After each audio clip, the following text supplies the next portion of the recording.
Bismillahirrahmanirrahim. Assalamualaikum warahmatullahi wabarakatuh. Perkenalkan, nama saya Halifa Arje Pago, mahasiswa semester 5 kelas edukasi vokal dengan jurusan ilmu administrasi negara. Baiklah, saya akan mempresentasikan tugas mata kuliah administrasi pembangunan oleh Bapak dosen Al-Hamid Baharudin, sarjana hukum, magister hukum, dengan judul tentang perkembangan dan praktek administrasi pembangunan di negara-negara berkembang, di mana tugas ini merupakan penilaian akhir semester atau UAS, yaitu semester 5. Lanjut, perkembangan dan praktek administrasi pembangunan di negara-negara berkembang. Pembangunan di negara-negara berkembang lebih ditekankan pada pembangunan ekonomi. Hal ini disebabkan karena keterbelakangan ekonomi. Pembangunan di bidang ekonomi dapat mendukung pencapaian tujuan atau mendorong perubahan pembaharuan di bidang lainnya. Pendapatan yang tinggi akan mendorong tingkat pertumbuhan ekonomi yang tinggi pula. Sampai dengan saat ini, pertumbuhan ekonomi masih menjadi indikator keberhasilan dalam pembangunan, baik pembangunan nasional maupun regional.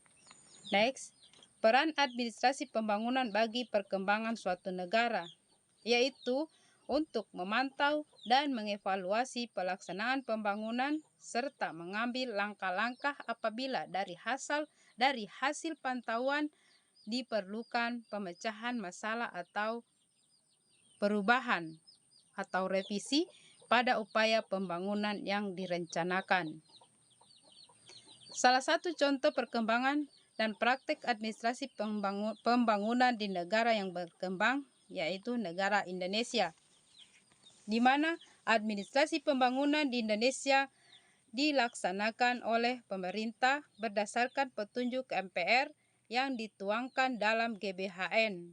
Administrasi pembangunan diharapkan dapat mendukung proses pembangunan dan menghasilkan pertumbuhan pada tingkat memadai, sehingga pembangunan dapat dikatakan berhasil. Next, praktek administrasi pembangunan. Masalah utama yang dihadapi oleh negara-negara berkembang adalah lemahnya kemampuan birokrasi dalam melaksanakan pembangunan.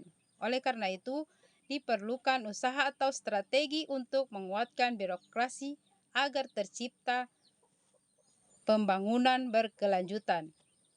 Pelaksanaan administrasi pembangunan menjadi salah satu solusi dalam mendorong ke arah proses perubahan dan pembaharuan serta penyesuaian. Oleh karena itu, administrasi pembangunan juga merupakan salah satu pendukung perencanaan dan implementasinya. Next, kesimpulan. Administrasi pembangunan merupakan proses pengendalian usaha administrasi oleh negara atau pemerintah, yaitu untuk merealisasikan pertumbuhan yang direncanakan ke arah suatu keadaan yang dianggap lebih baik dan kemajuan di dalam berbagai aspek kehidupan bangsa. Administrasi pembangunan ditetapkan di negara-negara berkembang, yaitu karena negara-negara yang sedang membangun mempunyai kebutuhan untuk mengembangkan lembaga dan peranata sosial, politik, dan ekonominya, sehingga pembangunan tersebut sesuai dengan tujuan yang diharapkan. Oke, makasih. Cukup sekian pemaparan materi tugas saya. Lebih dan kurangnya saya mohon maaf. Jika dalam penyampaian materi saya ada kata-kata yang tidak berkenan, mohon maaf. Assalamualaikum warahmatullahi wabarakatuh.